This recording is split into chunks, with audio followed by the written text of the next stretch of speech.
ataupun bidang kuasa yang diberikan kepada golongan belia ini dalam menentukan dasar yang akan dibuat oleh pihak kerajaan.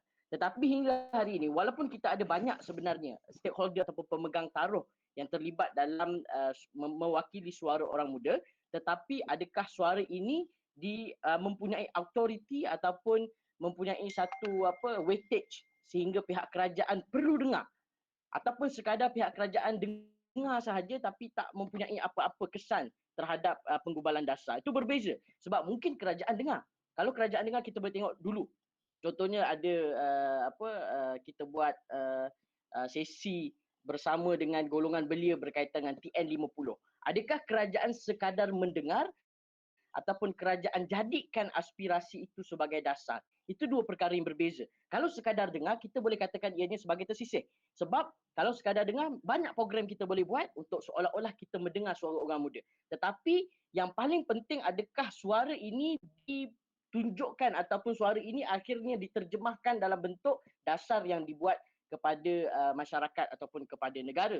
Dan boleh kita kata pada hari, walaupun ada ramai stakeholders dalam kalangan belia, tetapi kerajaan tidak memberikan satu weightage ataupun memberikan satu authority kepada golongan ini, sehingga kan apa yang mereka suarakan itu menjadi satu perkara yang sangat penting. Saya bagi contoh, kita ada Majlis Perundingan Belia Kebangsaan, kita ada Majlis Belia Malaysia, kita ada Majlis Perundingan Pelajar Kebangsaan, kita ada, macam saya sendiri, ada Ahli Parlimen Belia.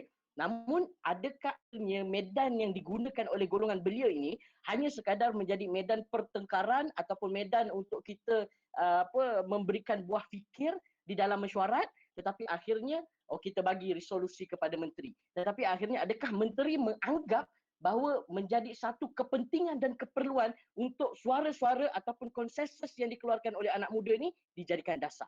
Itu perkara utama. Kalau sekadar kita ambil konsensus, banyak stakeholder, banyak persatuan-persatuan yang kita boleh temui, kita cakap, kita nak dengar suara orang muda. Tetapi adakah suara itu diangkat menjadi dasar? Saya katakan pada hari ini tidak. Kerajaan hanya mendekati golongan-golongan stakeholders ini untuk menunjukkan seolah-olah mereka mendengar suara orang muda. Dan ini bukan hanya berlaku kepada kerajaan semasa. Kita dah mengalami 3 fasa kerajaan yang berbeza, daripada kerajaan Barisan Nasional berubah kepada kerajaan Pakatan Harapan dan sekarang berubah kepada kerajaan Perikatan Nasional, dan saya lihat approach yang digunakan masih sama, iaitu menteri kononnya turun berjumpa dengan stakeholders di pelbagai peringkat seolah-olah mendengar suara anak muda, suara orang muda ini, tetapi akhirnya dia hanya menjadi satu retorik politik oleh orang-orang politik seolah-olah mereka mendengar suara orang muda, tetapi suara ini tidak diterjemahkan dalam bentuk pembuatan dasar. Sebab apa? Hujung hari semua golongan stakeholder ini tidak mempunyai authority dan weightage dari segi suara yang mereka keluarkan itu untuk disampaikan dalam bentuk dasar. Sebab itu, bila kita cakap dalam pembuatan polisi ini, dia perlu ada bidang kuasa yang akhirnya menyebabkan suara ini tak boleh diketepikan. Sebab apa? Kalau kita lihat, yang mempunyai kuasa yang lebih tinggi dari segi legislatif adalah ahli-ahli parlimen ataupun ADUN di negara kita. Tetapi kalau kita lihat, orang muda yang mempunyai kuasa mengundi ataupun merupakan majoriti, boleh kita katakan majoriti daripada rakyat kita. Saya petik daripada IRIS, 45% daripada rakyat di negara kita ini adalah golongan bawah 40 tahun. 45% golongan di bawah 40 tahun. Tapi kita tengok MP kita, ahli parlimen kita yang mempunyai authority dan kuasa dalam pembuatan dasar, kita tengok di parlimen kita di bawah 50 tahun. Ini saya tengok yang data di bawah 50 tahun, Malaysia hanya ada 28% saja ahli parlimen di bawah umur 50 tahun, berbeza dengan negara-negara lain. Kita ambil Australia, 50% daripada ahli parlimennya di bawah umur 50 tahun. UK 47% di bawah 50 tahun. Singapura 46% di bawah umur 50 tahun. Sedangkan kita di negara kita, Malaysia, 45% adalah golongan belia. Dan kita lihat masa PRU 14, 38% daripada jumlah pengundi berdaftar adalah golongan belia. Tetapi kita punya ahli parlimen hanya 28% saja daripada golongan belia. Akhirnya menyebabkan apa? Golongan-golongan yang membuat dasar mempunyai kuasa dari aspek legislatif ini bukan datang daripada golongan belia, dan mungkin kurang sentuhan terhadap apa masalah sebenar yang berlaku dalam kalangan belia. Sebab kalau kita hanya berharap kepada stakeholders yang mewakili suara belia, saya cakap tadi Majlis Perundingan Belia, ahli parlimen belia, Majlis Perundingan Pelajar Kebangsaan, MBM dan sebagainya, mereka tidak mempunyai authority untuk memastikan suara yang dibawa itu akhirnya diterjemahkan dalam bentuk dasar. Maka kalau soalannya adalah adakah anak muda pada hari ini tersisih dalam pembinaan polisi, saya katakan ya, tersisih sebab dari segi legislatifnya kita punya ahli-ahli parlimen kita masih lagi kurang dari segi jumlah golongan muda, menyebabkan akhirnya apa yang dibawa sebagai satu bentuk polisi atau dasar kerajaan itu kurang memberikan sentuhan yang lebih kepada golongan belia. Jadi saya bagi ringkaslah untuk round pertama ni. Jadi kalau soalan kepada saya, adakah yang membuat polisi itu, of course kita tersisih, tetapi kalau dari segi sentuhan kepada golongan stakeholders, ada. Ketiga-tiga kerajaan yang pernah berubah di negara kita membuat sentuhan kepada golongan belia. Namun sejauh mana adakah ia sekadar retorik politik, ambil gambar, ambil resolusi daripada stakeholders, tapi akhirnya tak dibentuk menjadi satu polisi, itu perbincangan lain. Okey. Saya rasa itu secara ringkasnya, Tuan Moderator. Jelas satu huraian yang sangat jelas di mana kita dapat lihat dari dulu lagi suara anak muda itu didengar, tapi adakah mereka mendapat authority itu sendiri di dalam sistem kita. Jadi satu pandangan yang baik. Jadi saya ingin melihat atau mendengar pandangan daripada saudara Haziq selaku wakil pelajar IPT. Bagaimana saudara Haziq? Bismillahirrahmanirrahim. Assalamualaikum warahmatullahi wabarakatuh. Salam sejahtera. Boleh dengar? Kalau boleh saya respons sikit. Pertama sekali, terima kasih atas jemputan ini, satu penghormatan. Saya tidak lain dan tidak bukan, cuma ikan bilis sahaja yang baru belajar daripada rakan-rakan semua. Kalau boleh saya respon sedikit dalam bahasa yang cukup ringkas. Saya tak boleh bagi jawapan secara terus ya atau tidak. Jadi saya boleh beritahu sedikit observation yang saya lakukan. Pertama sekali, peranan anak-anak muda terutamanya dalam pembuatan polisi sikit sebanyak ada unsur-unsur tokenism ataupun kosmetik. Kalau kita tengok town hall, pembuatan town hall daripada dulu sampai sekarang, saya rasa memang giatlah sangat banyak ya, semua kementerian daripada Kerajaan Barisan Nasional, kemudian Pakatan Harapan dan sekarang Perikatan Nasional ya, giat melakukan town hall, bawa anak-anak muda dan sebagainya.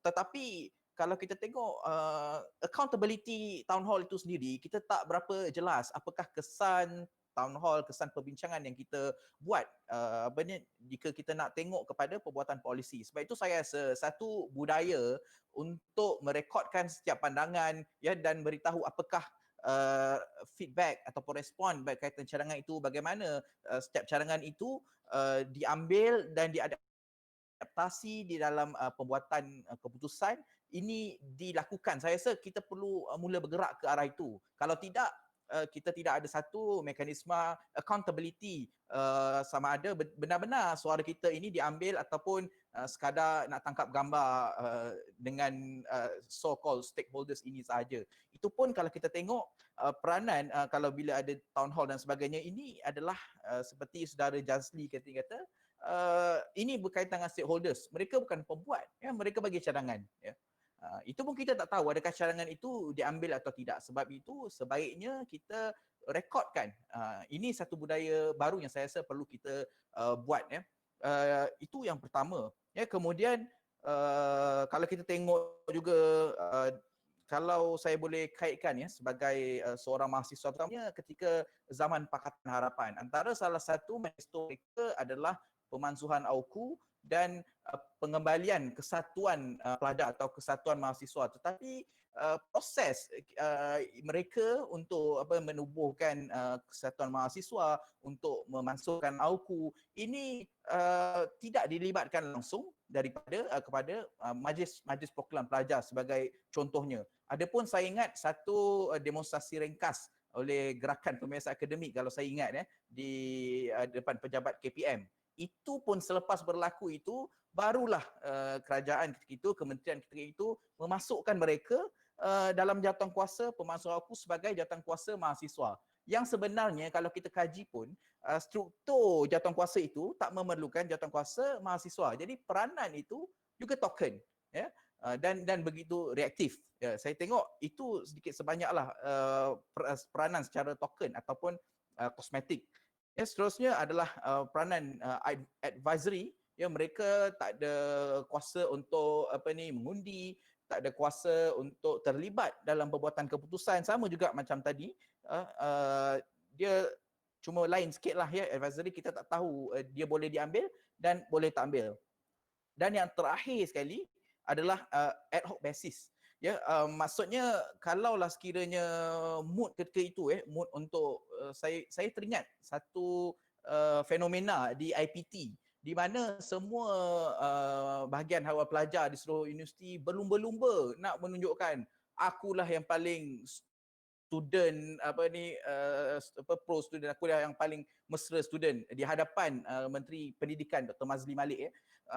Waktu itulah nak dibuat mahasiswa dilibatkan dalam senat dan sebagainya. Tetapi kalau kita tengok sekarang ini dah sumbang, ya.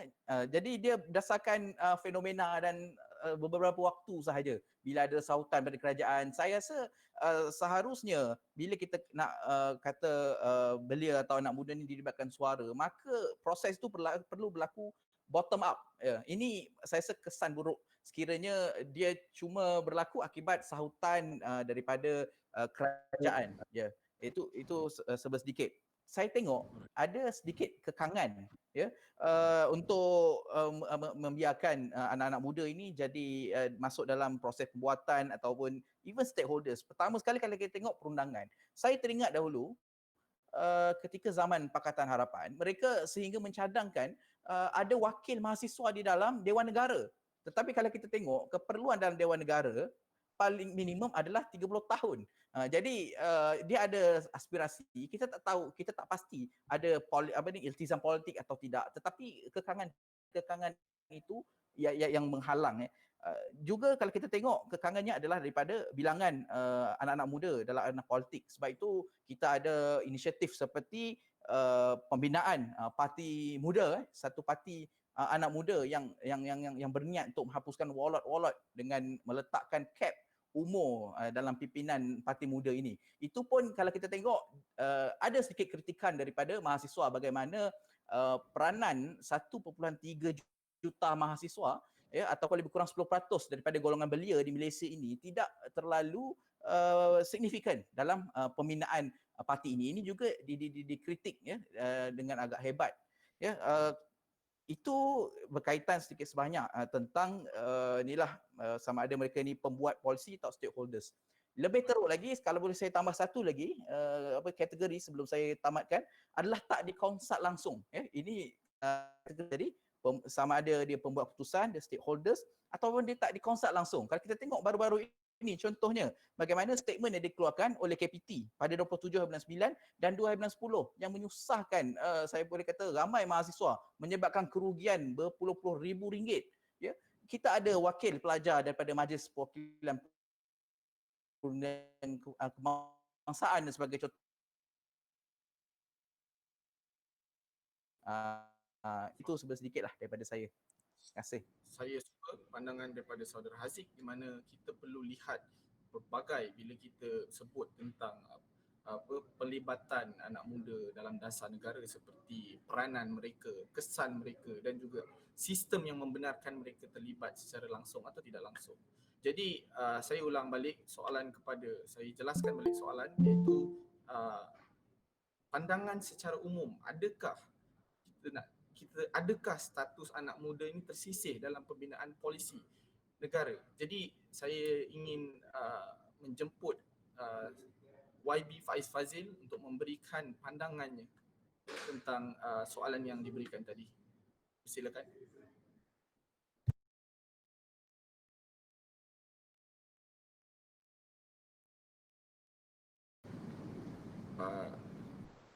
YB Faiz Fazil.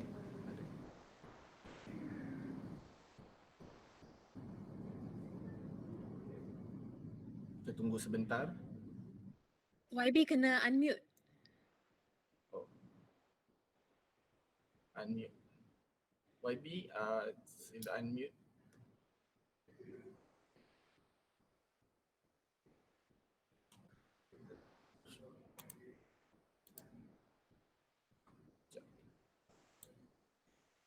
Sebentar. Mana YB? Mana ikut? Okey, tidak apa-apa, mungkin YB ada masalah teknikal. Jadi saya teruskan soalan ini kepada Dr. Tanusha sebagai wakil penaja muda. Mungkin boleh jelaskan tentang persoalan tadi. Okey, terima kasih moderator kerana menjemput saya untuk turut serta malam ini. Terima kasih also to Jasli dan saudara Haziq and YB Faiz Fadzil kerana kita bersama malam ini, and also to rakan-rakan lain yang turut serta. Hari ini hari yang sangat panjang, sangat gempar dengan kemungkinan pengisytiharan darurat lah, macam-macam hari yang cukup stres untuk semua orang. Tetapi saya amat gembira lah that walaupun dalam keadaan yang tertekan ini kita masih boleh bersama dan teruskan program malam ini. Okay, so jawapan saya kepada moderator direct sajalah. Bila saya share post kat Twitter tadi pun saya dah direct kata pada saya, ya. Memang golongan belia adalah tersisih dalam dasar-dasar di negara kita lah. Dan bagaimana saya akan membuktikan poin ini adalah senang saja kita melihat impak dasar-dasar yang sedia ada kepada golongan belia. Semua di kita yang hadir pada malam ini, I believe adalah orang belia. Kita tanya kepada diri kita sendirilah, adakah kita rasa bahawa kepentingan kita di negara ini adalah terjaga? Sebagai mahasiswa, sebagai belia yang baru nak masuk kerja ke, yang baru mula kerja ke, yang baru nak beli rumah ke, adakah kita rasa yang dasar-dasar atau polisi-polisi di negara kita ini membawa kebaikan kepada kita, atau kita rasa memang macam tak ada kena-mengena langsung? Senang saja, tanya kepada diri sendiri dan kat situ kita dah tahu jawapan kita. Also, saudara Jasli tadi gave excellent statistics about keadaan semasa di Dewan Rakyat dan semua. Sedangkan golongan muda di negara kita hampir 14 juta lebih and about 45%, tetapi perwakilan di Dewan Rakyat bukan begitu, kan? Majoriti lebih daripada 50 tahun, bukan lebih 30, lebih 40, lebih 50 tahun adalah majoriti. Bagaimana mereka boleh faham atau memikirkan tentang kepentingan-kepentingan kita? Rasa ke bila mereka duduk sana dan buat dasar atau polisi, mereka sedang fikir tentang bagaimana anak muda nak beli rumah pertama mereka dan sebagainya, sedangkan mereka semua ni dah ada cucu-cucu sendiri dan sudah retire ke apa ke, diorang punya social circle lain. Sungguh, adakah mereka faham tentang kepentingan gig ekonomi contohnya? Faham ke apa yang internet digunakan? Macam mana nak relate? Ada guna app ke semua? Adakah mereka faham kepentingan virtual learning, tekanan mental? Sekarang ni okeylah, sebagai seorang doktor perubatan, itu topik yang saya sangat familiar tentang kesihatan mental. Mungkin pada time masa mereka tu kalau orang cakap bincangkan pasal kesihatan mental je, pergi sembahyang ke, kenapa dengan kau ni, style masa dulu lain. Tetapi ini time lain, time kita, pemikiran kita dah lain. Tekanan-tekanan stres zaman sekarang adalah lain. Kita memerlukan perwakilan yang matches lah, yang setanding dengan representation kat masyarakat kita sekarang ini. So memang nak kata dasar yang sedia ada mewakili kepentingan kita, memang langsung tak. And then also saudara Haziq membawa poin yang sangat baik tentang kepentingan pendekatan grassroots up. Apa maksudnya kepentingan dari grassroots up? Ya betul, ada banyak town hall yang macam saudara Haziq kata yang mereka adakan untuk mendengar pandangan-pandangan kita dan kata okey, kita bawa resolusi ini ke Dewan Rakyat dan sebagainya, dan mungkin ada yang telah dilakukan, tapi tak cukup. Dan kita tak nak sahaja berada di suatu posisi bila kita hanya bagi kita punya pandangan, berkongsi tentang kesusahan yang kita alami atau apa yang boleh diperbaiki. Kenapa kita harus berhenti setakat itu sahaja? Kenapa kita sendiri tidak boleh mewakili orang muda di Dewan Rakyat direct? Kan? Dan memperjuangkan kepentingan kita. Kenapa kita perlu melalui atau memberi poin-poin kepada menteri atau ahli Dewan Rakyat yang sukar untuk memahami keadaan kita? contohlah katalah saudara Jasli atau saudara Haziq adalah wakil Dewan Rakyat di parlimen sekarang ini, perlukah saya terangkan kepada saudara Haziq dan saudara Jasli keadaan sukar sekarang untuk anak muda cari kerja? Tak perlu, faham sendirilah. Sebab kawan-kawan semua, adik-beradik sendiri, geng-geng sendiri, semua masalah sama je. Ini bukan masalah yang sedang dialami oleh 10% ke 20%, semua orang muda. Doktor perubatan sendiri, 5,000 graduan doktor every year. Kan, kalau saya tengok tadi dari statistik IRDP, anggaran lebih kurang 200,000, right, graduan setahun. So dari segi doktor perubatan, 5,000 lebih graduan doktor perubatan, tetapi tempat untuk training dan tempat kerja di hospital tak cukup. Jadi masa menunggu untuk masuk ke hospital training adalah dalam setahun ke 2 tahun. Jadi you graduate dan you kena duduk kat rumah tunggu setahun 2 tahun. Berapa ramai orang muda mempunyai kemewahan hidup untuk duduk di rumah setahun 2 untuk menunggu untuk mendapat tempat training. Itu dari segi pemikiran doktor lah. Dari segi kerjaya lain pun mungkin yang lama diambil untuk mendapat peluang kerja, untuk pergi interview, sebab memang peluang pekerjaan yang ada pun tak cukup. Betul ke tak? So dari point itulah memang saya setuju dengan kawan-kawan panelis saya that memang tak cukup lah. Baik. Terima kasih. Jelas satu pandangan yang berlainan melihat kepentingan dasar itu sendiri, adakah ia memberikan kesan yang positif kepada rakyat, dan juga kita perlu bersikap holistik ataupun inklusif dalam pembuatan dasar ini. Dr. Tanu Syam menyebut tentang direct, perlu ada wakil secara direct, kerana orang yang merasakan tu dia lebih tahu lah. Alright, jadi kita teruskan, ada panelis kita yang kita tunggu, YB Faiz Fazil. Bagaimana pula pandangan YB tentang, adakah mungkin YB ada pandangan yang berbeza tentang pelibatan anak muda dalam pembuatan dasar? Adakah belia tersisih? Saya jemput YB Faiz Fazil.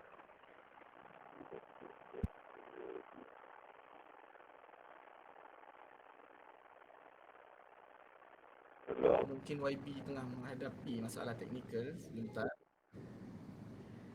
Sekejap kita tengok.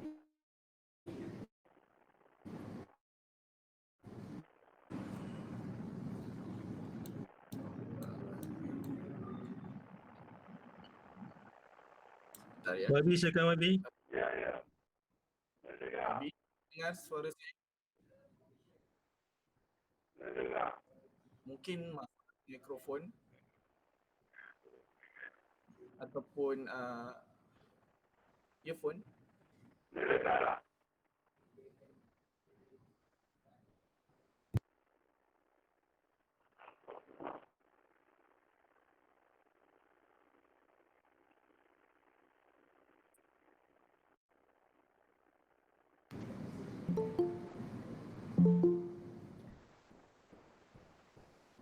Tunggu sebentar ya.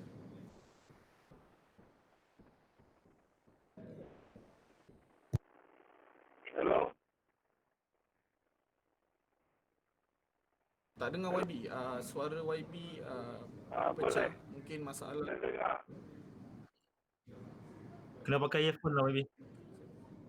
Saya rasa kena pakai earphone.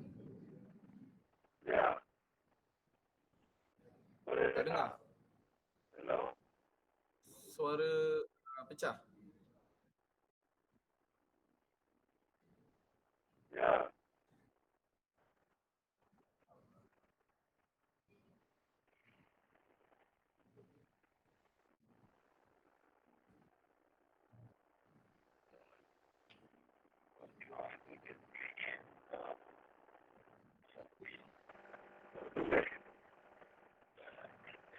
Tak dengar YB. Saya rasa YB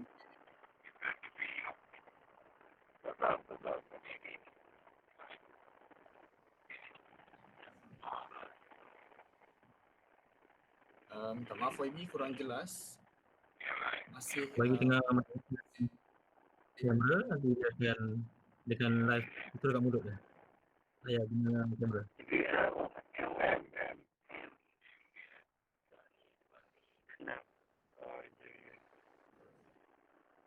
Minta para audiens untuk tunggu sebentar untuk menghadapi masalah teknikal. Sebentar ya.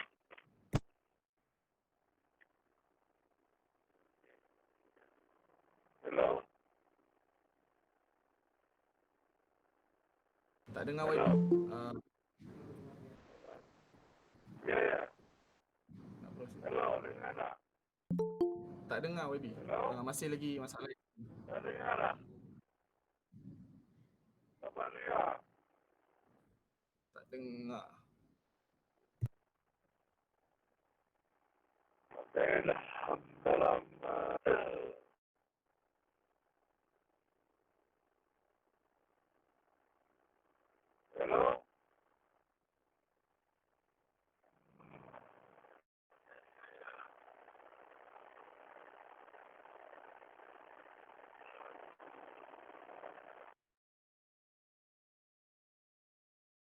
Minta maaf semua, mungkin YB tengah YB dulu, nanti dia akan muncul.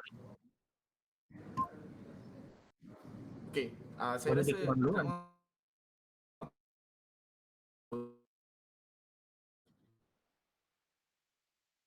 akan teruskan dulu dengan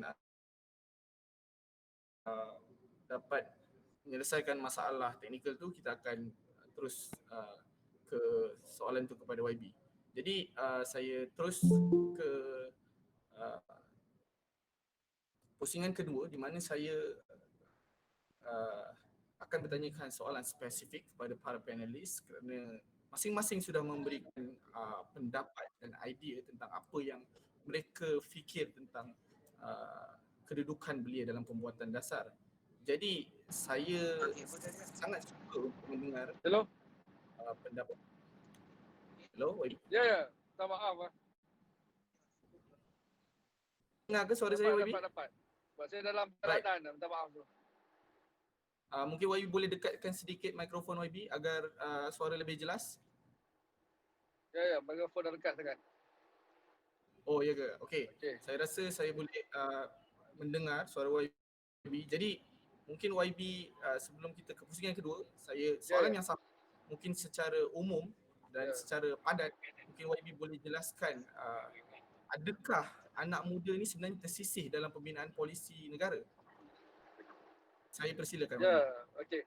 Polisi negara dibentuk oleh orang politik. Jadi apabila kurangnya pelibatan orang muda dalam politik, sudah pasti asas-dasar yang dirangka itu tidak begitu melihat kepada keperluan kepada orang muda.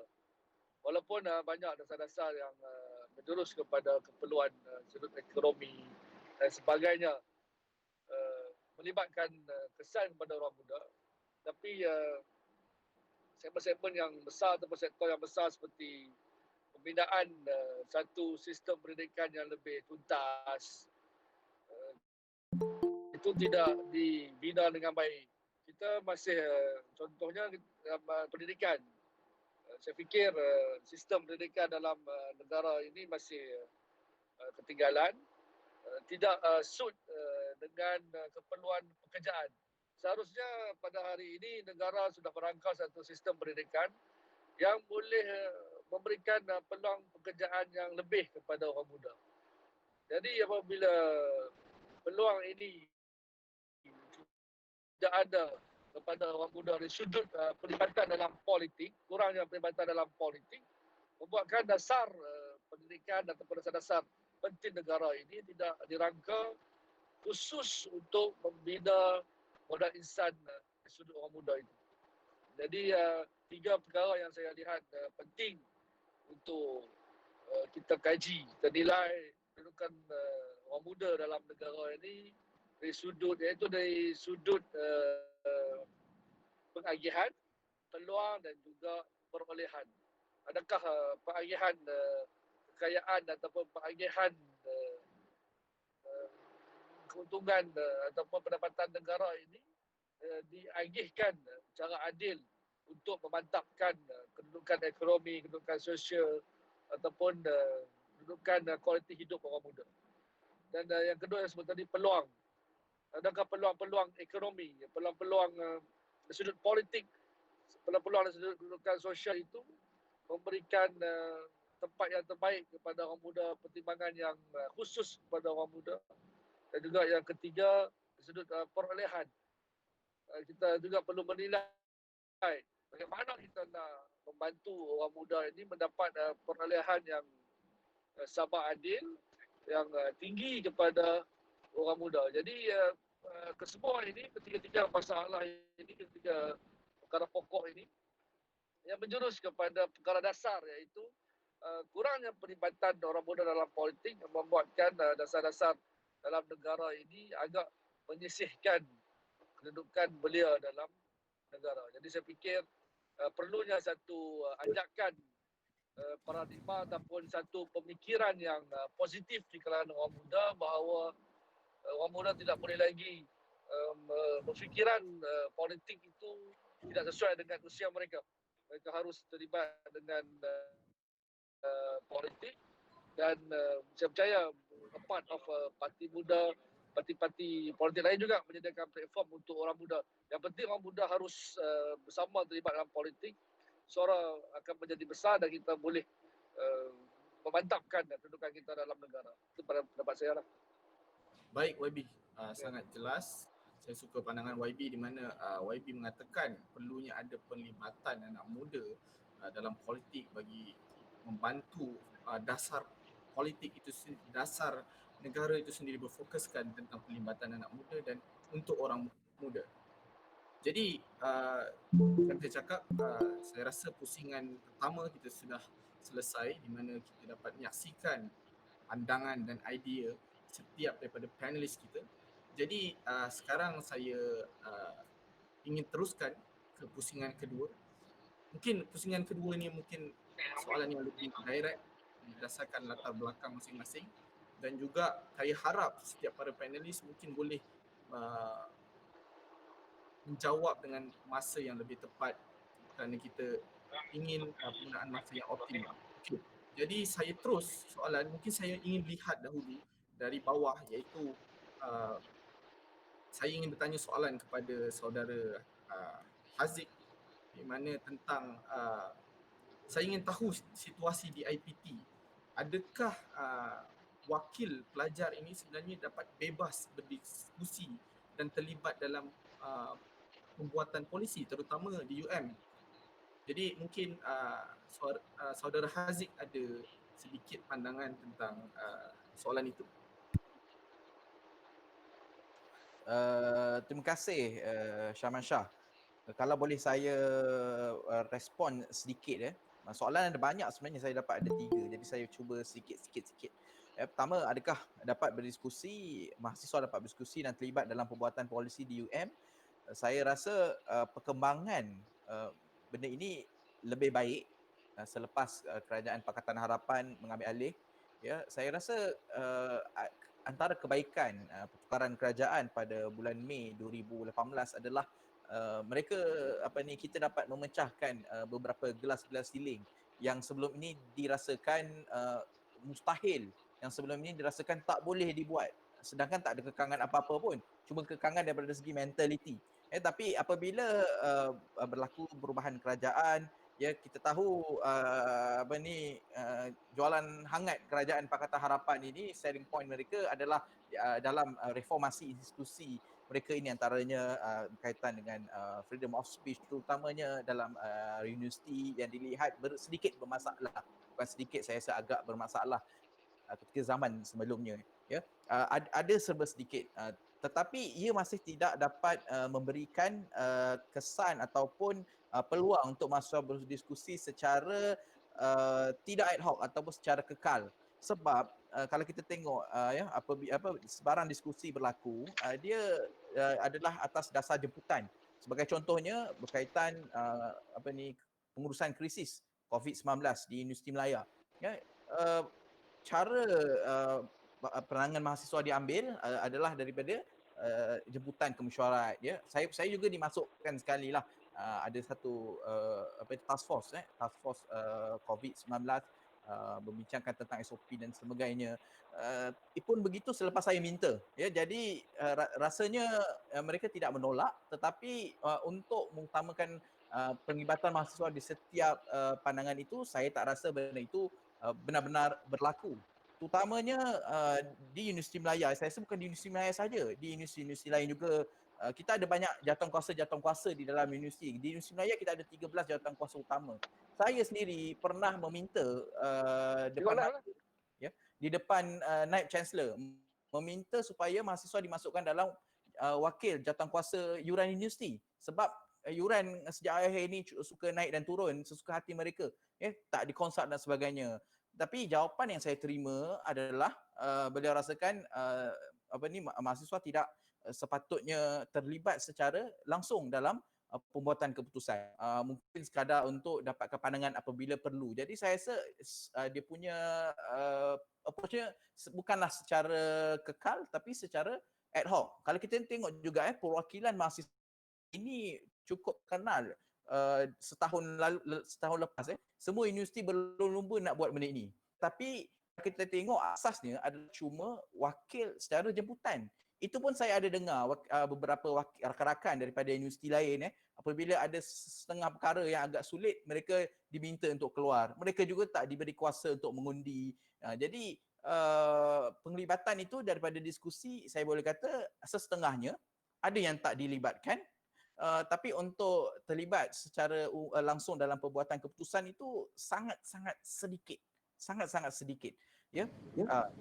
Jadi itu yang boleh saya jawablah. Kalau soalan kedua pula, slogan daripada pelajar untuk pelajar atau tak apa IPT tentukan semua, saya rasa tak bolehlah kalau IPT tentukan semua. Dia mestilah daripada pelajar untuk pelajar. Cukuplah peristiwa pengumuman saat akhir KPT ini yang menyusahkan rakan-rakan kita, yang menyusahkan kawan-kawan kita daripada Sabah datang terlepas, tak ada tempat kuarantin, kerajaan tak letak tempat kuarantin, universiti pun tak buat. Akhirnya mahasiswa kita sendiri yang tolong selamatkan kawan-kawan kita. Sebab ini tak tanya kepada kita, kawan-kawan kita ada yang duduk pedalaman di Sabah, di Pulau Sebatik, di Pitas dan sebagainya, yang ambil masa berhari-hari untuk datang ke kampus.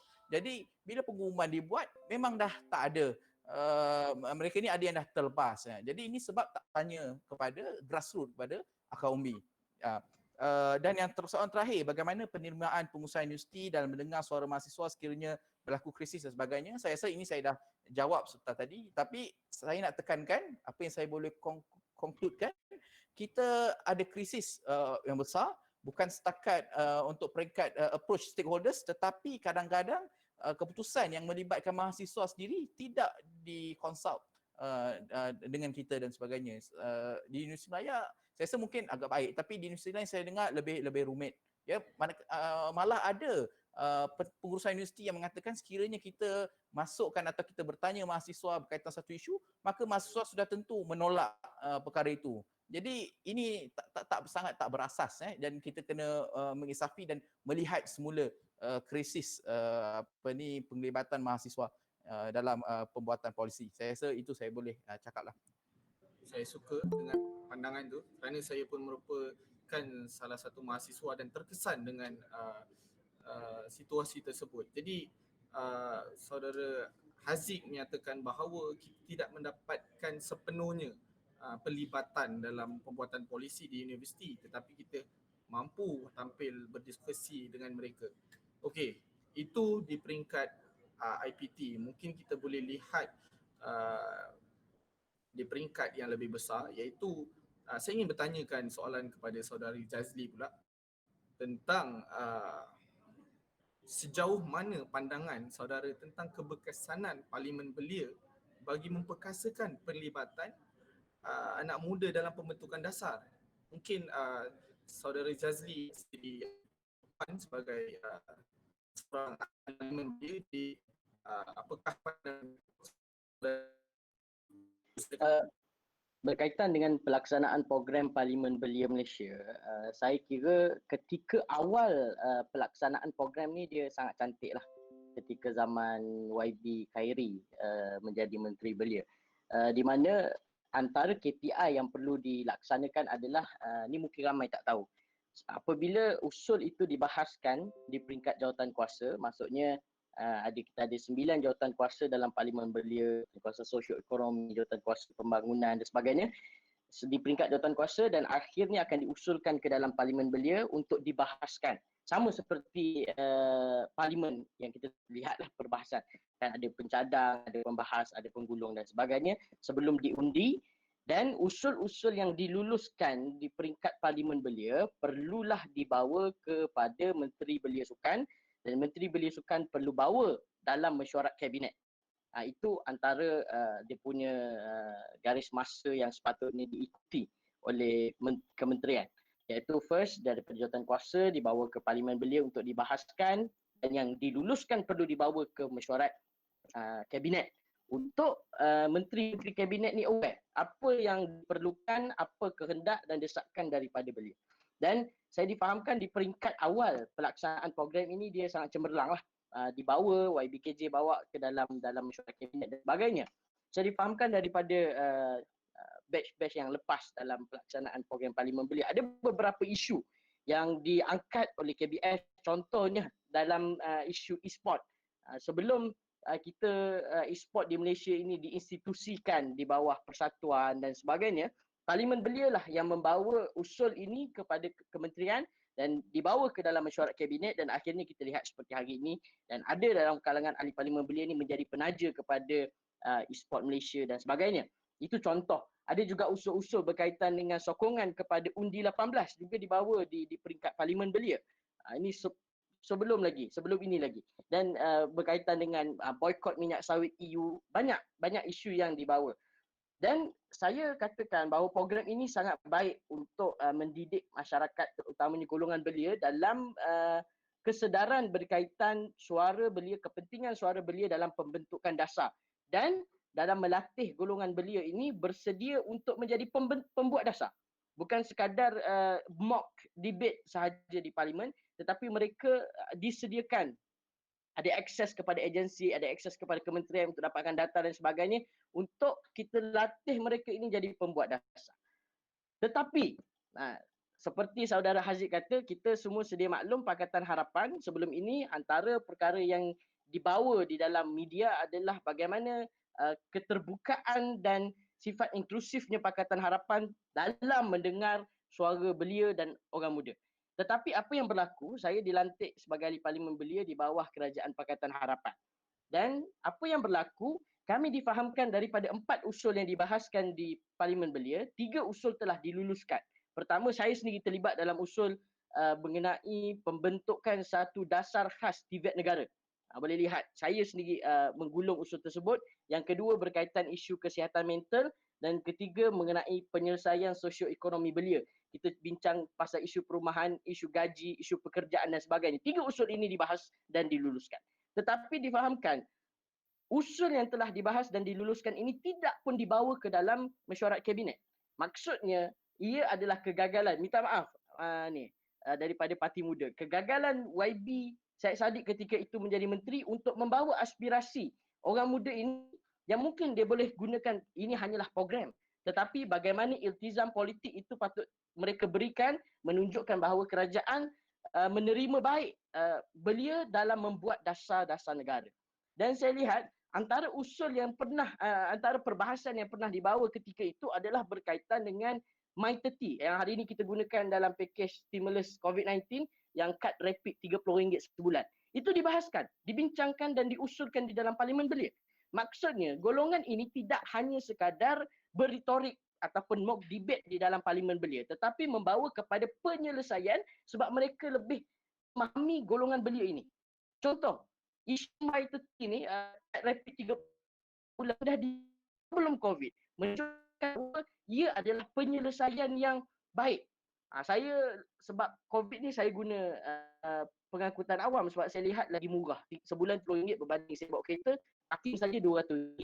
Jadi maksudnya dia ini kalau datang daripada belia, ianya lebih baik sebab golongan dia berkaitan dengan kehidupan harian mereka, cadangan yang diberikan itu lebih label dengan kehidupan harian kita. Sebab itu saya nak katakan adakah program ini gagal.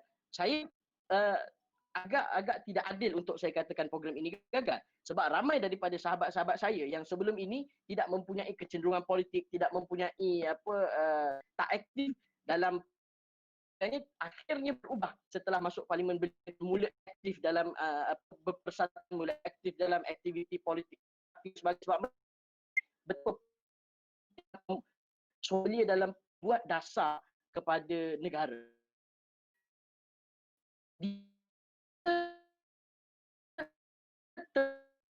Objek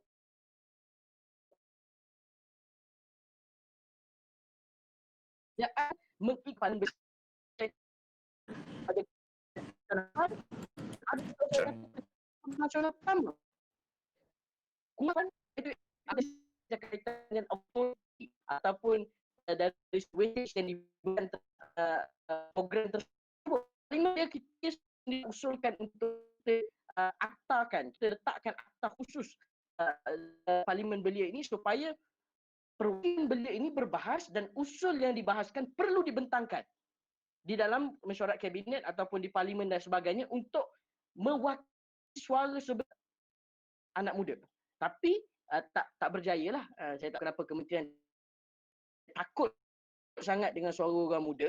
Jadi mereka tak benarkan usul tersebut, tak mampu dibahas. Tapi hujung hari kalau soalan yang ada tempat saya, program ini berjaya secara objektif untuk mendidik kita orang muda. Saya tunjukkan ramai kawan-kawan saya di luar sana, kita tak ceritalah OKU parti apa dan sebagainya.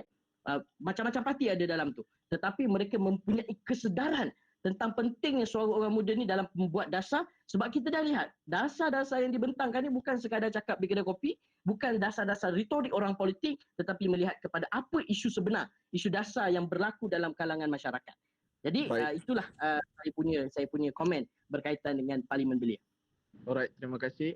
Saya ingin maklumkan dulu, saya mempunyai masalah teknikal, jadi saya akan tampil bersuara di sini.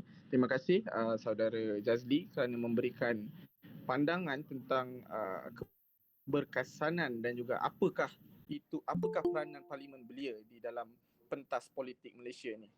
Alright, jadi bila kita sentuh tentang kabinet dan sebagainya, mungkin kita boleh tanyakan kepada YB Faiz Fazil tentang dalam konteks YB sebagai adun pematang pasir. Mungkin YB boleh jelaskan apakah medium yang digunakan oleh YB untuk melibatkan anak muda dalam proses pembinaan polisi di kawasan YB. Saya ingin mendengar daripada YB tentang soalan tadi.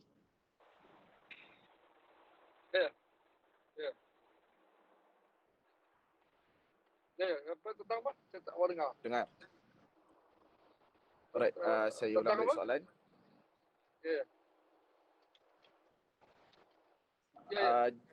Jelaskan, mungkin YB boleh jelaskan apakah cara yang digunakan oleh YB untuk melibatkan anak muda dalam proses pembinaan politik di kawasan YB. Okey,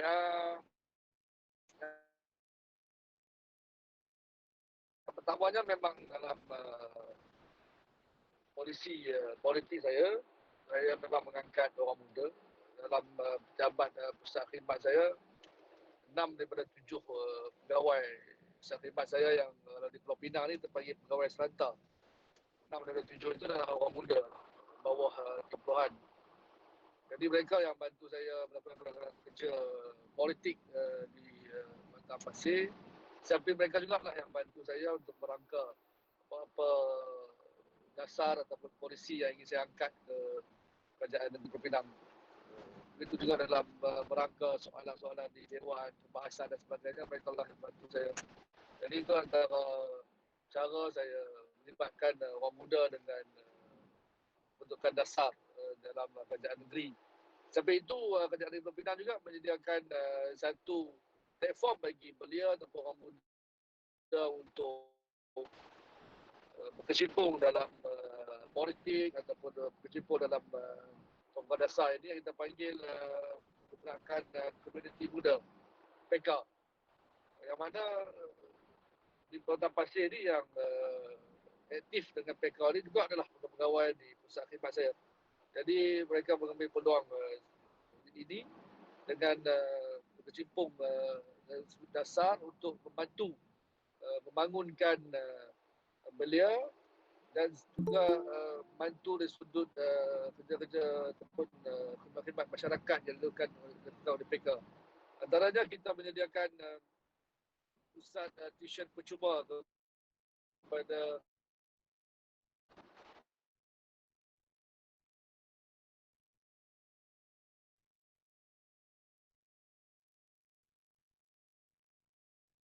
YB. sikit kalau ada pemasin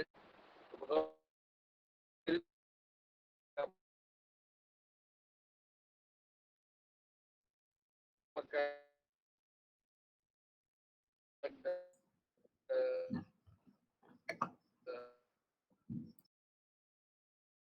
Ini atas highway ni. Line putus-putus YB.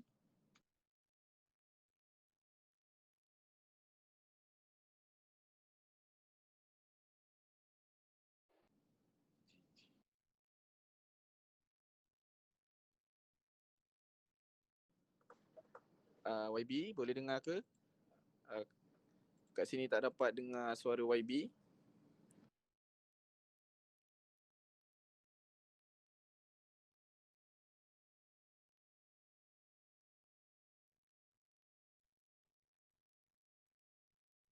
di PK ini terlibat langkah-langkah. Hello?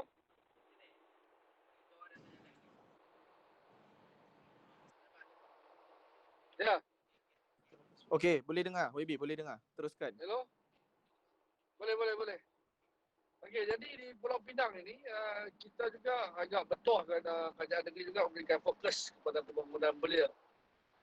Jadi di sini yang membolehkan kita memberikan peluang yang lebih mudah, akses yang lebih mudah kepada belia-belia di Kota Pasir untuk terlibat dengan gerakan belia ataupun dengan perkara yang melibatkan polisi kerajaan.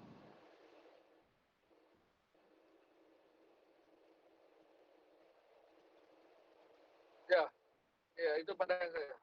Di sudut bagaimana saya mengangkat dengan belia dalam perkara di Kota Pasir. Baik. Jadi jelas. Saya rasa banyak inisiatif-inisiatif dan cara-cara yang YB anjurkan untuk mengangkat ataupun melibat anak muda dalam pembuatan polisi. Jadi saya teruskan soalan saya kepada panelis kita yang terakhir, iaitu saya terus kepada Dr. Tanusha sebagai wakil muda, dan soalan ni mungkin soalan terus di mana seperti mana yang kita tahu tiada had umur untuk menyertai muda, iaitu Malaysia United Democratic Alliance, dan apakah jaminan muda untuk melibatkan suara anak muda dalam pembentukan dasar didengar, sedangkan muda membenarkan partisipasi tanpa usia. Saya tujukan soalan terus ke Dr. Tanusha. Okey, terima kasih moderator atas soalan. Sebelum saya menjawab soalan tersebut, saya ingin menambah sedikit kepada poin-poin daripada rakan-rakan panel saya tadi.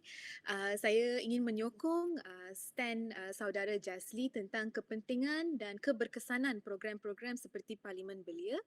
Saya bukan dari Parlimen Belia tapi saya dari Parlimen Digital. Dan moderator juga kenal lah kan program tersebut, dan saya nampak tadi ada juga partisipan-partisipan kat sini yang juga daripada Parlimen Digital dulu. Dan jika bukan kerana platform seperti Parlimen Digital tersebut, kemungkinan saya tidak akan sampai tahap jadi pengasas bersama dan penaja sebuah parti, iaitu muda hari ini. Jadi saya menyokong stand saudara Justy that program-program ini penting. Kita tak boleh berhenti kat situ je lah. Kita perlu invest lebih kepada program-program begini supaya kita boleh mengangkat lebih ramai suara orang-orang muda. Tetapi program-program begini penting dan kami adalah saksi keberkesanan program-program ini.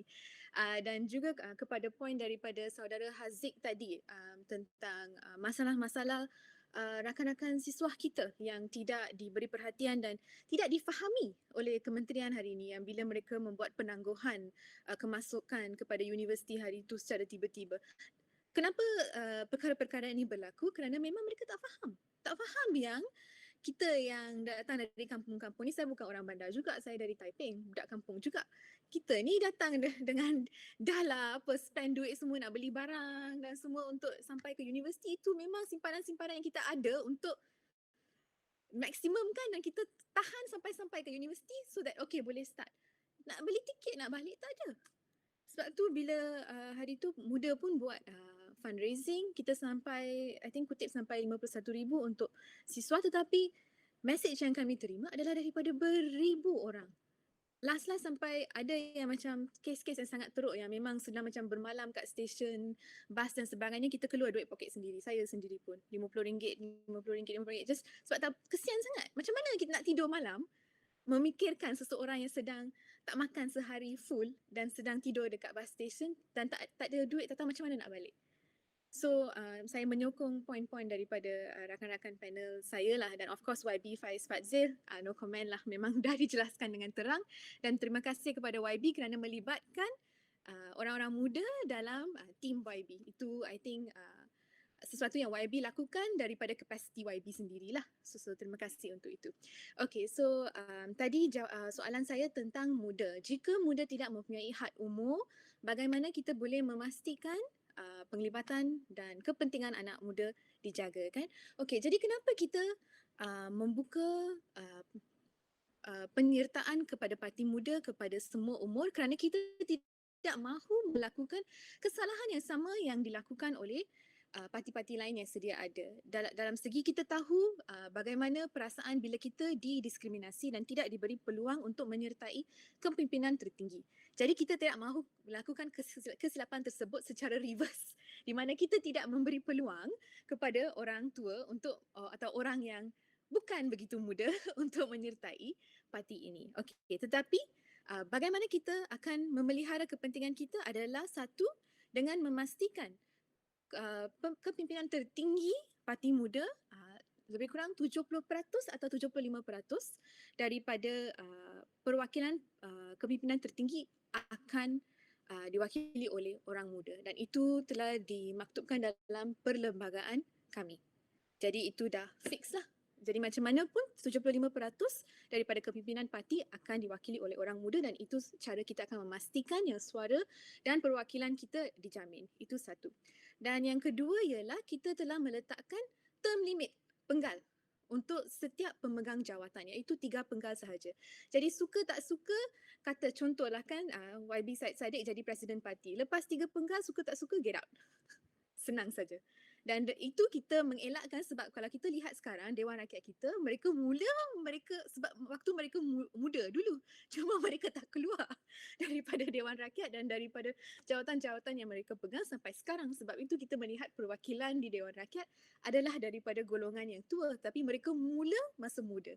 Jadi untuk mengelakkan situasi tersebut, kita dah letakkan term limit straight dalam perlembagaan kita. Suka tak suka, lepas 3 penggal kena keluar daripada memegang jawatan tersebut. So itu adalah inisiatif-inisiatif yang telah kami ambil secara konkret, secara direct, secara hitam putih untuk memastikan kita berpegang kepada kita punya vision lah.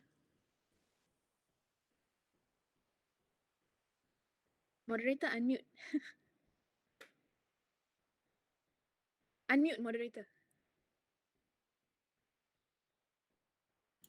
Alright, terima kasih Dr. Tanisha.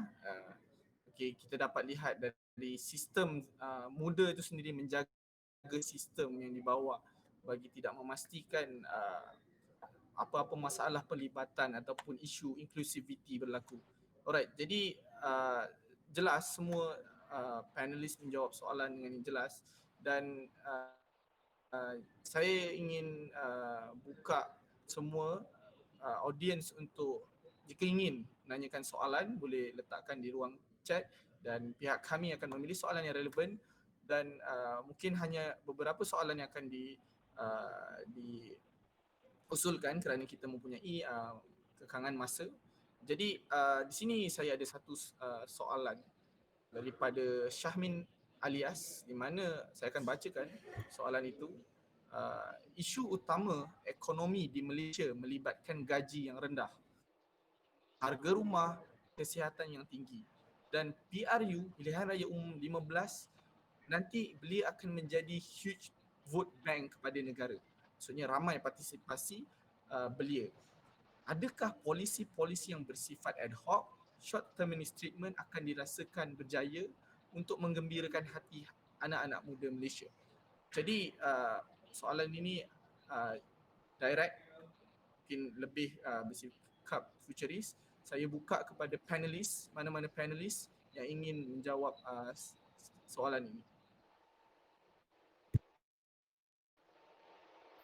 Suka saya ingatkan sebelum para panelis menjawab, masa diberikan 3 minit untuk menjawab soalan ini. Mungkin siapa panelis boleh mulakan? Okey, boleh saya mula? Teruskan.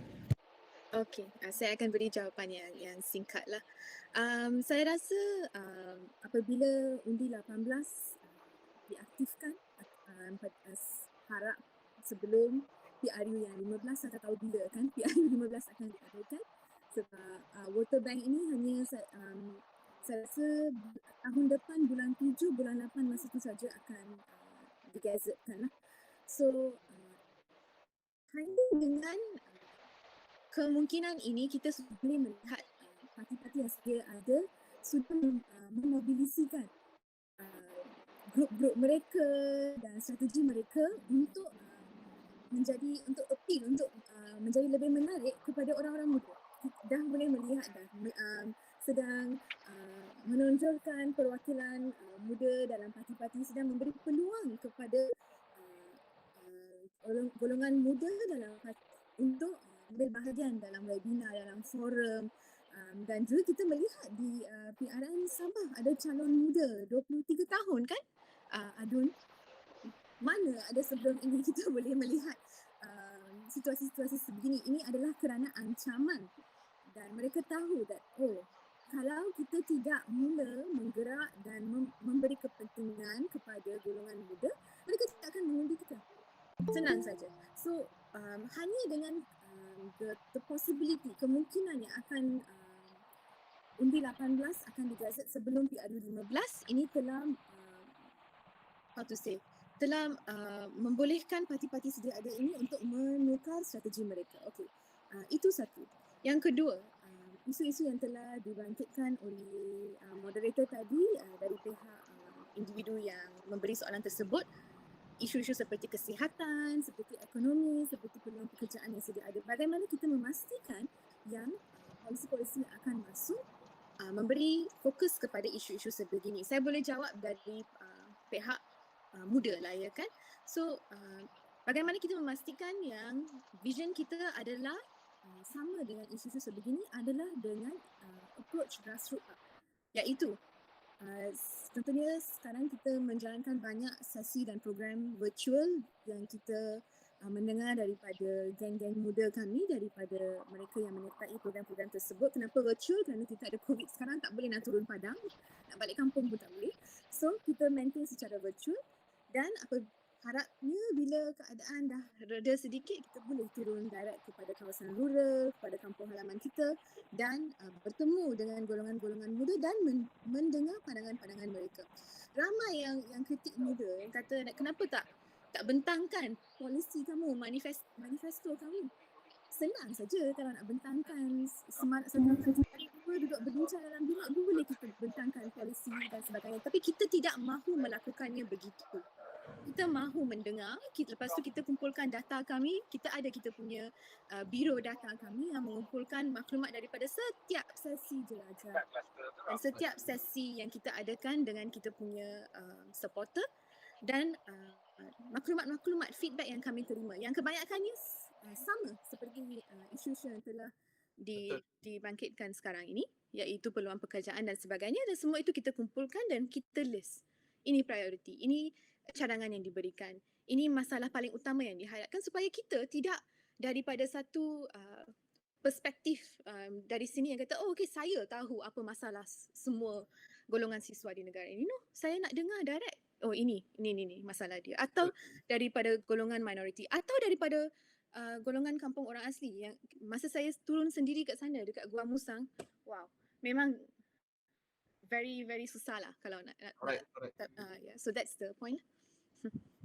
Jadi saya faham Dr. Tanusha maksudkan kita perlukan bermula bottom up approach, mungkin dari bawah, dari dasarnya sendiri tu ahli politik itu sendiri perlu memahami apa yang berlaku dan turun padang. Alright, jadi saya akan mengambil soalan yang kedua daripada saudara Najumuddin. Beliau bertanya tentang dari segi parti politik di peringkat cawangan, bahagian dan pusat, kebanyakan dari pemegang jawatan adalah bukan dari golongan belia. Jadi, kenapa penglibatan belia dilihat seperti disekat walaupun dalam sesebuah parti politik itu sendiri? Mungkin soalan ni saya ingin terus tujukan kepada YB Faiz Fazil tentang pelibatan belia dalam parti itu sendiri. Alright.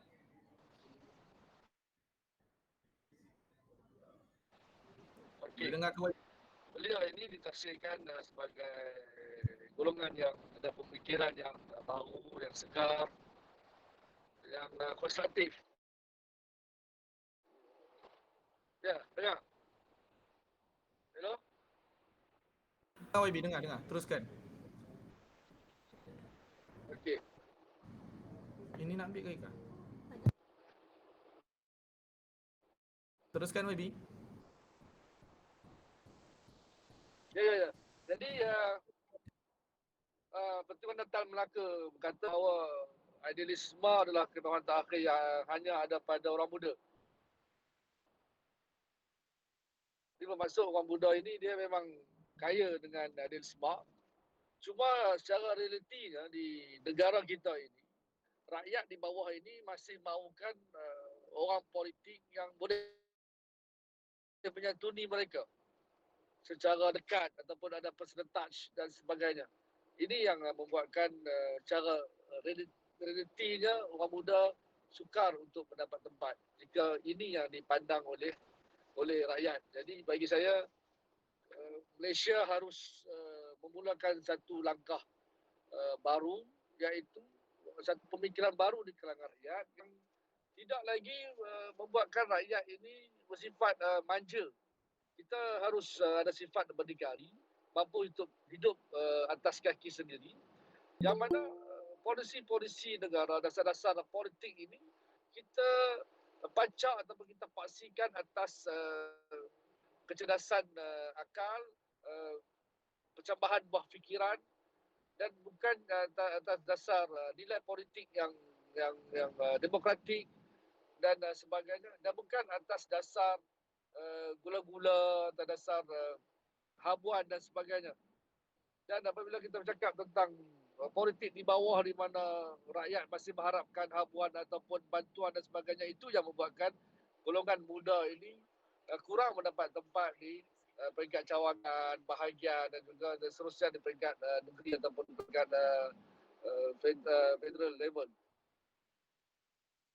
Jadi di sini saya melihat kepada perlunya rakyat Malaysia hari ini mempunyai satu pemikiran yang baru. Kalau kita melihat di New Zealand, Ardern boleh menang lagi sekali seorang yang muda menjadi Perdana Menteri, menunjukkan bahawa rakyatnya begitu demokratik, begitu matang untuk meletakkan demokrasi itu ataupun politik itu kepada kelayakan, kepada merit dan bukan kepada kepentingan diri sendiri. Jadi kita melihat kalau di Malaysia ini saya fikir kerajaan Pulau Pinang melalui polisi meletakkan belia ini di kedudukan yang sepatutnya dalam dasar dan perkara-perkara politik ini, di mana kita telah meluluskan di sidang Dewan Negeri pada tahun 2018 untuk menghadkan jawatan Ketua Menteri itu kepada 2 penggal sahaja. Jadi ini memberi peluang kepada orang muda atau belia untuk terlibat dalam politik, untuk berupaya untuk menjadi Ketua Menteri satu hari nanti. Jika penghad ataupun limit 2 penggal ini diamalkan di Pulau Pinang, dan saya fikir kalau ia diangkat ke peringkat persekutuan, ia akan boleh memberikan peluang kepada orang muda untuk lebih terlibat dalam politik di peringkat bawah. Jadi secara conclusionnya, saya fikir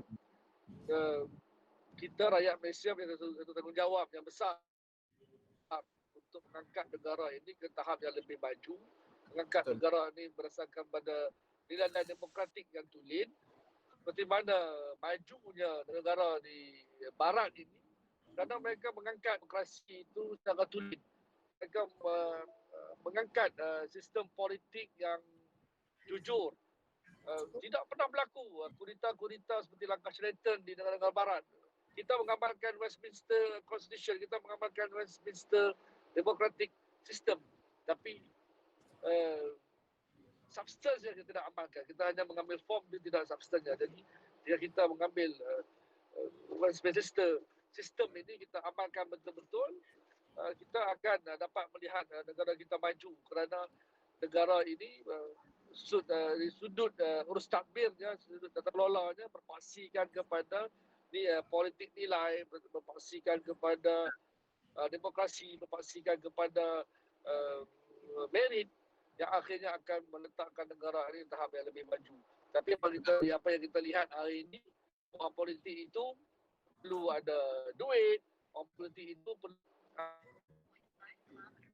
ada sumber yang banyak untuk mereka sendiri. Rakyat di bawah ini yang meletakkan satu barrier kepada orang muda untuk mendapat tempat dalam parti, di mana di peringkat cawangan, peringkat kawasan atau pada peringkat yang lebih tinggi. Benar. Ya, itu pandangan saya. Terima kasih YB memberikan pandangan yang besar dan meluas. Jadi saya ingin bertanya juga. Oh, saya nak. Boleh dengar ke YB suara saya? Alright.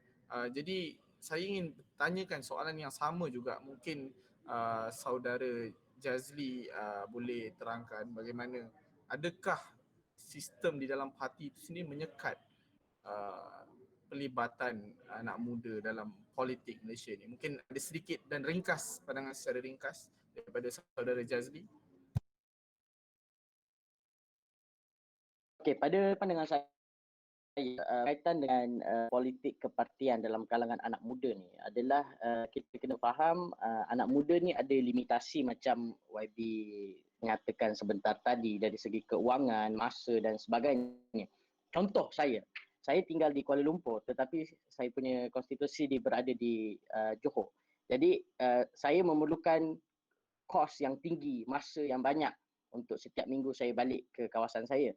Dan ya, saya lakukan perkara tersebut sebelum ini, dan pastinya tak ramai anak muda yang nak lakukan perkara yang sama, mengorbankan masa dan juga tenaga dan keuangan untuk berada di kawasan masing-masing. Ini menyebabkan akhirnya golongan-golongan yang menguasai pentas politik ini kebanyakannya golongan yang berada di dengan parti muda. Sebab saya lihat parti muda ni dia tidak buat masa ini mungkin dia tidak lagi berteraskan kawasan atau lokaliti berbanding dengan parti-parti lain seperti Amanah, parti seperti UMNO, Barisan Nasional, PAS dan sebagainya, yang kekuatannya adalah kekuatan di peringkat grassroots, dari cawangan, bahagian dan sebagainya. Jadi isunya adalah parti ini adalah dia ada pemilihan. Contohnya di peringkat cawangan, dia ada pemilihan cawangan, sehingga peringkat bahagian ada pemilihan bahagian dan sebagainya. Tetapi adakah jumlah anak muda itu mencukupi sehingga akhirnya anak muda itu boleh menguasai parti? Saya sebenarnya ada menulis sedikit analisis berkaitan dengan parti muda dan gerakan anak muda di Malaysia. Yang kita lihat di dunia, gerakan anak muda ini dia ada dua kaedah. Yang pertama adalah penguasaan orang muda di dalam parti-parti sedia ada. Dan yang kedua adalah gerakan alternatif anak muda. Contoh penguasaan orang muda dalam parti sedia ada, kita boleh tengok contoh Justin Trudeau di Kanada. Pada umur 39 tahun beliau take over parti Liberal di Kanada, dan juga Jacinda Ardern yang take over parti buruh New Zealand pada umur 77 tahun. Maksudnya itu kaedah pertama, iaitu orang muda masuk ke dalam parti sedia ada dan menguasai parti tersebut. Yang kedua adalah kaedah seperti yang dilakukan oleh parti muda yang sama juga berlaku di Perancis melalui LREM ataupun En Marche oleh Emmanuel Macron, iaitu buat satu parti alternatif. Benda yang sama juga berlaku di Thailand oleh Thanathorn melalui Future Forward Party, dan juga perkara sama juga berlaku di Indonesia oleh Grace Natalie melalui Partai Solidaritas Indonesia. Jadi ini ada dua gerakan berbeza. Sama ada kita masuk ke dalam parti sedia ada, boleh kita panggil sebagai parti-parti yang arus perdana ini, dan kita kuasai melalui penguasaan orang muda. Dan kaedah ini agak lama, perjalanan yang lama.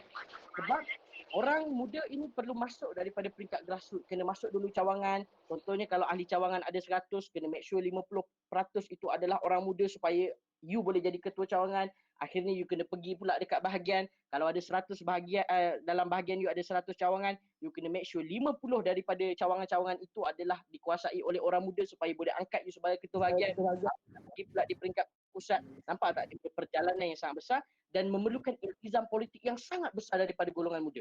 Maksudnya hari ini, contoh saya ambil contoh parti yang mungkin dekat sedikit dengan saya dalam UMNO, ada lebih kurang 3 juta lebih ahli parti. Dan kebanyakan ahli-ahli parti ini daripada golongan yang berusia 40 tahun dan ke atas. Berapa ramai golongan muda yang berada di dalam parti yang akhirnya boleh melantik golongan daripada kalangan orang muda itu sendiri untuk menerajui parti.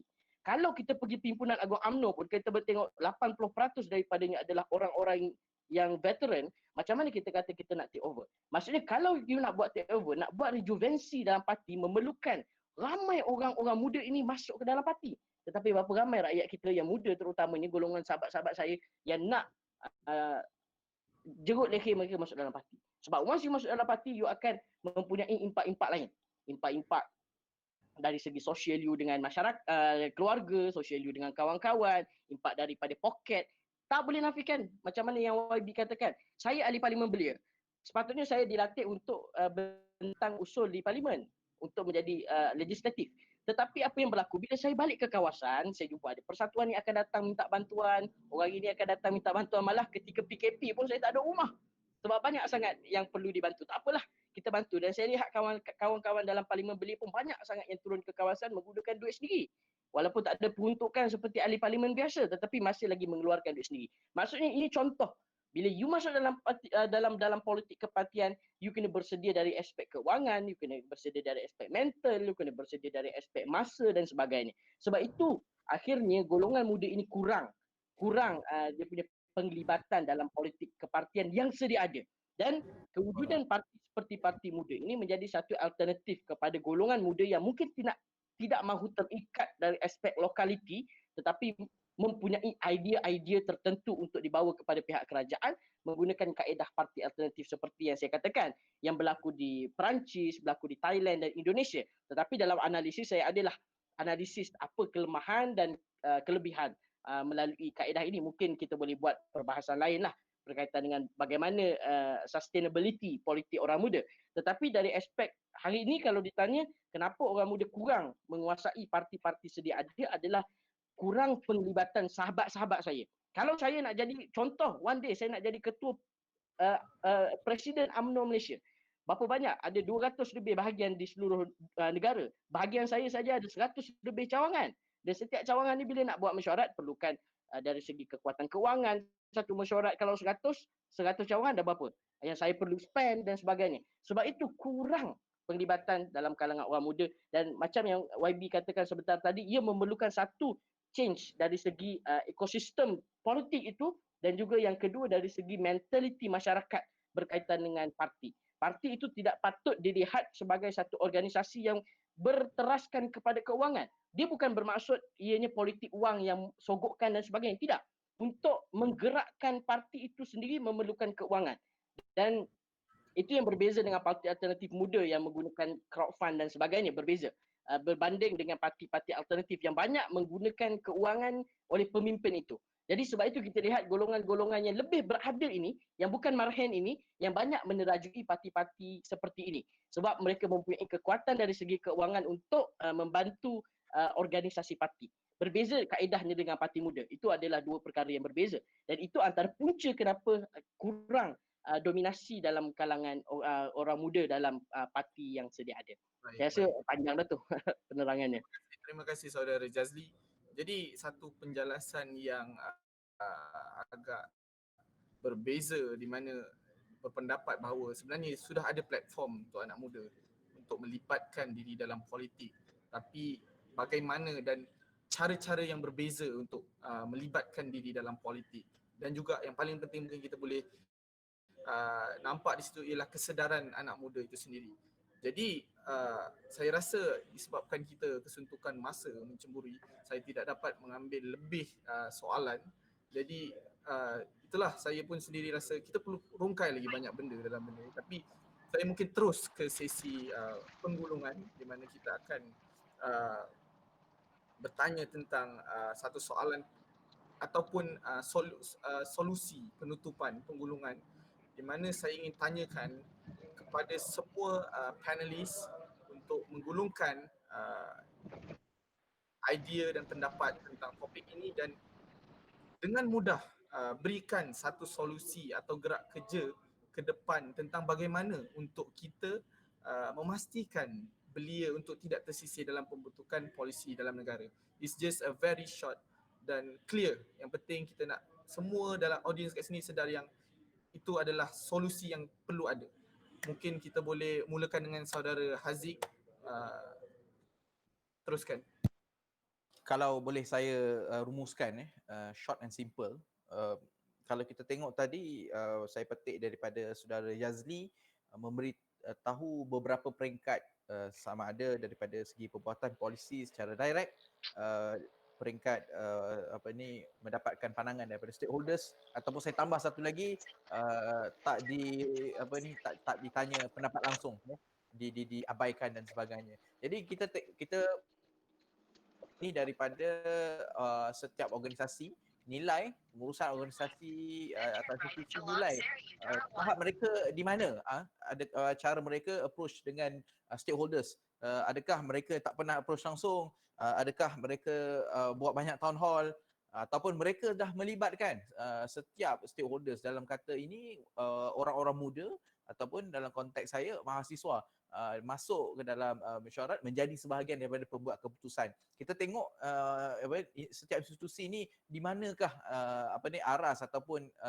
kedudukan mereka, dan sekiranya masih lagi belum konsult, maka saya rasa kita mulakan dengan permulaan yang sedikit, mulakan untuk konsult.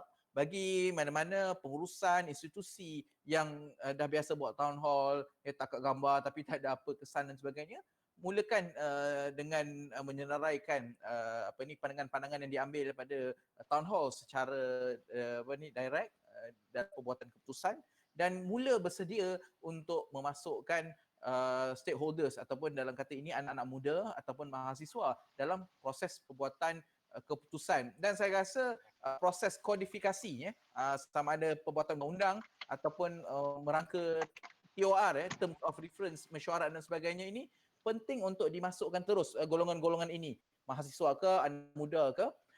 Sama juga dalam seperti kata di peringkat parlimen, seperti keahlian Dewan Negara. Sekarang ini 30 tahun. Saya rasa 30 tahun itu bapak belia.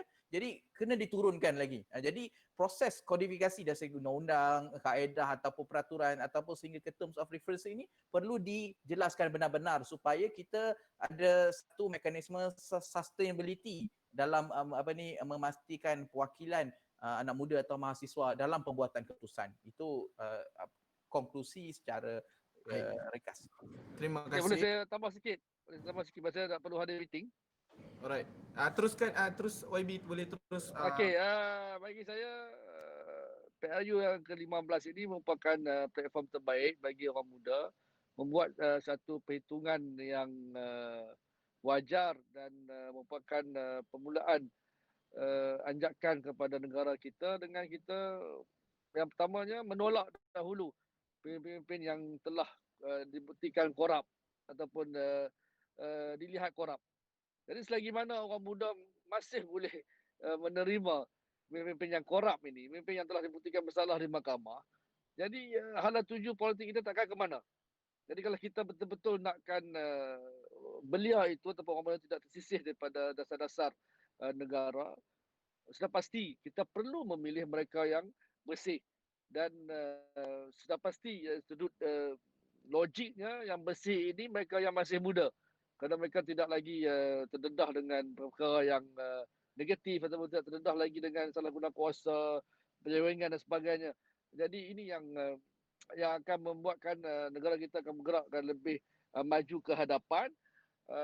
Dan yang kedua saya mahukan anak-anak muda ini fokus kepada politik nilai dan juga prinsip demokrasi yang tulen dan jangan membiarkan diri kita terperangkap dengan permainan-permainan perkauman yang membuatkan kadang-kadang kita dalam dilema sama ada kita nak memilih mereka yang bersih, mereka yang ada polisi yang baik ataupun kita nak memilih satu kumpulan politik yang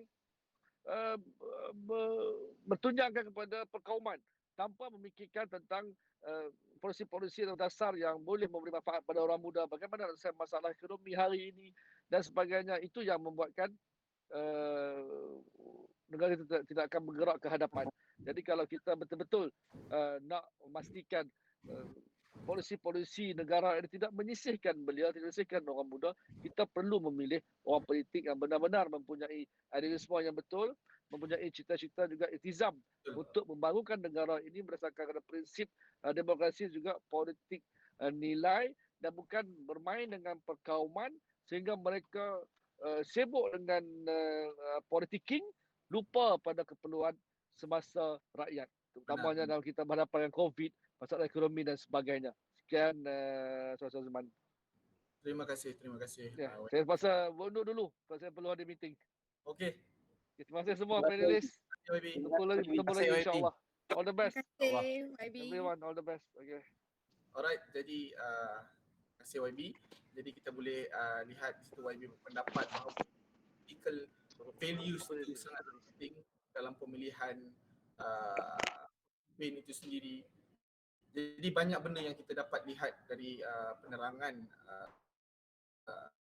YB itu sendiri. Jadi saya teruskan, saya ulang soalannya adalah berikan satu solusi untuk memastikan belia tidak disisihkan dalam polisi, pembentukan polisi atau dasar dalam negara. Mungkin ada solusi yang boleh diberikan oleh Dr. Tan Yusra?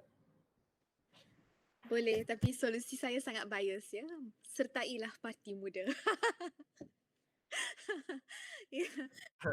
So and actually tadi poin-poin daripada saudara Jazli juga tentang cawangan dan bagaimana ini boleh membawa kepada politik wang dan sebagainya, dan dalam kita punya perbincangan dalam muda juga antara cadangan paling top lah yang kita nak bawa ialah kita tidak akan ada cawangan dalam parti. Tetapi kita akan mewujudkan kumpulan-kumpulan berasaskan minat. Contohnya kumpulan seni, kumpulan sukan di kawasan-kawasan tersebut. Tetapi kita tidak akan ada cawangan kerana kita setuju dan kita dah kenal pasti. Dari situlah datangnya kewujudan walot-walot dan sebagainya. So memang betul poin saudara Jazli tadi dan itu adalah salah satu solusi yang kita sedang bincangkan untuk membawa perubahan. Dan solusi-solusi lain ialah yang kita telah bincangkan lah dalam panel kita sekarang ni, untuk meletakkan term limit, untuk meletakkan untuk membuat komitmen. Kita sudah buat daripada pihak kita telah buat komitmen untuk meletakkan sesuatu percentage untuk orang muda dalam kepimpinan, term limit dan sebagainya. Adakah parti-parti lain akan melakukannya juga? Kerana mungkin dengan bukan sahaja dengan kata kami janji akan melakukannya atau kami mengutamakan anak muda. Buktikan. Mana keutamaan anda? Berapa percentage? Berapa orang? Calon-calon berapa orang anak muda? Muda bukan bermaksud bawah 50 ya. Muda means muda. You know, jadi dengan memberi komitmen sebegini adalah bagaimana kita boleh membawa perubahan. Thank you. Baik. Jelas Dr. Tanusha, di mana beliau mendapat bahawa jika ingin perubahan ataupun memastikan, joinlah Parti Muda. Jadi naratif itu mungkin pegangan Dr. Tanusha sendiri, dan saya ingin lihat pula panelis terakhir dan juga ruang terakhir yang kita akan ada pada malam ni akan digulungkan oleh saudara Jazli. Dipersilakan saudara.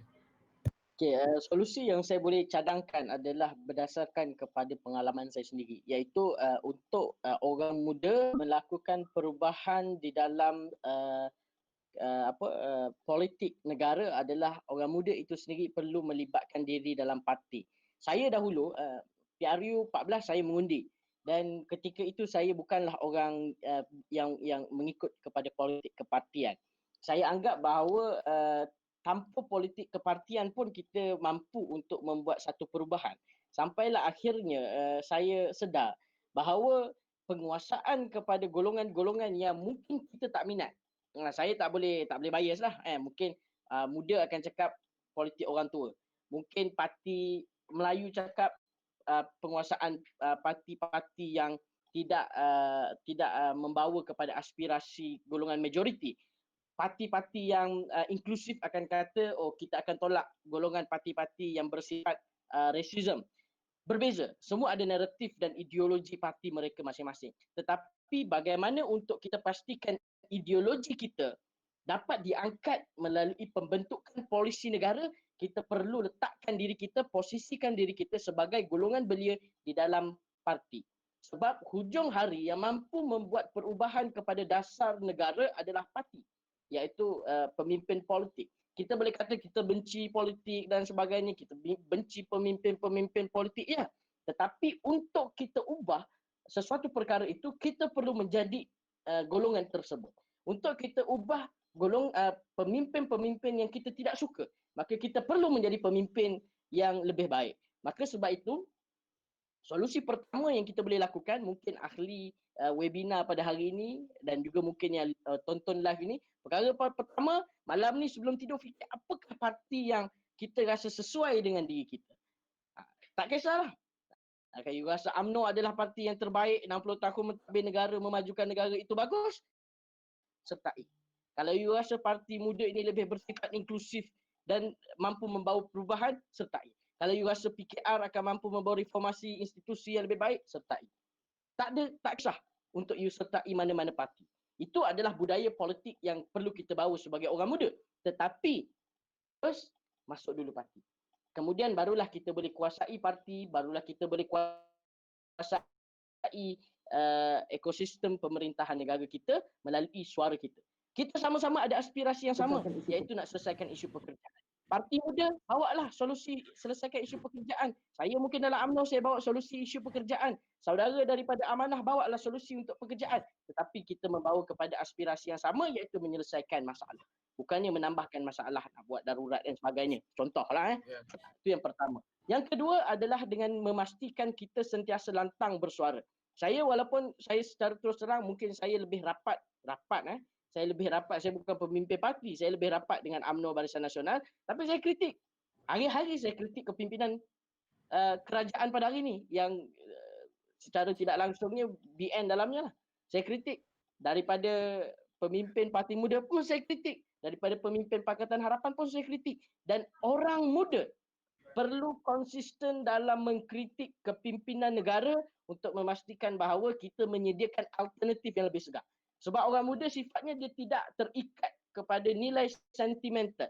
Kita menyertai parti UMNO bukan disebabkan sentimental, UMNO lah yang memperjuangkan negara. Tak. Kita tak berada di zaman itu. Kita menyertai UMNO sebab kita rasa ideologi ini yang terbaik untuk negara. Kita sertai PKR bukan sebabkan ketika itu kita ahli UMNO dan Anwar Ibrahim kena pecat daripada TPM. Tak. Kita tak lalui pun zaman tu. Kita tak lalui dipukul oleh FRU, kita tak lalui. Tapi kita sertai parti sebab kita rasa ideologi parti itu yang terbaik.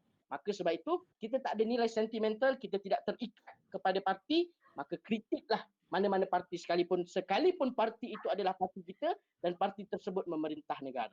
Betul. Supaya hujung hari, polisi ini akan melihat kembali kepada suara rakyat. Kita boleh lihat contoh paling mudah, mungkin saudara Haziq juga mungkin boleh bersetuju ketika mana isu Kementerian Pendidikan Malaysia dia melakukan masalah. Saya pengurusi Persatuan Mahasiswa daerah saya pun suarakan masalah ni. Saya bawa kepada pegawai menteri yang kita ada hubungan. Kita cakap apa yang you sedang lakukan, you kena ubah perkara ni. Bila ada tekanan-tekanan seperti itu, maka suara kita akan didengari, akan mengubah kepada polisi yang sedang dilakukan oleh kerajaan. Maka yang kedua, saranan saya adalah kekalkan bersuara, kritik tapi merentas parti. Jangan sebab ini parti kita yang memerintah, so kita tak nak kritik. So akhirnya kita akan ditunggang, diperkudakan oleh pemimpin-pemimpin parti. So itu dua solusi saya. Pertama, sertai parti, jadi pemimpin parti dan ubah kepimpinan parti dan juga ubah kepimpinan negara.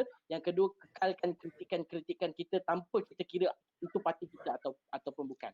So itu adalah dua mungkin cadangan daripada saya. Terima kasih. Terima kasih Saudara Jazli.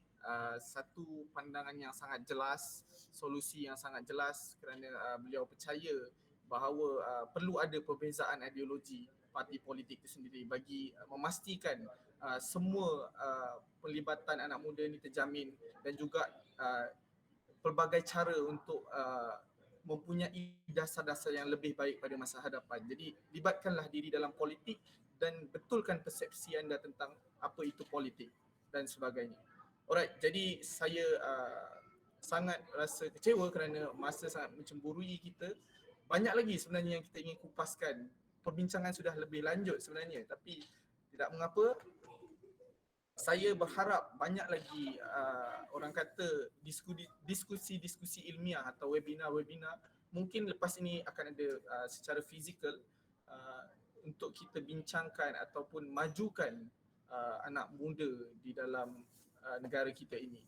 Jadi terima kasih saya ingin ucapkan kepada para panelis kerana sanggup menghadirkan diri dan memberi pandangan yang jelas tentang idea-idea muda dan penglibatan anak muda dalam dasar negara. Jadi saya ingin ucapkan terima kasih juga kepada Alan, kepada panelis-panelis kita. Di sini saya ingin ingatkan untuk semua, mungkin lepas ni boleh follow Facebook, Twitter, Instagram IRDP Malaysia kerana banyak program sebegini, mungkin lebih daripada konteks negara input tentang apakah itu politik yang sebenar. Jadi terima kasih saya ucapkan sekali lagi. Saya akhiri saya punya webinar ini, kita punya webinar ini dengan Assalamualaikum.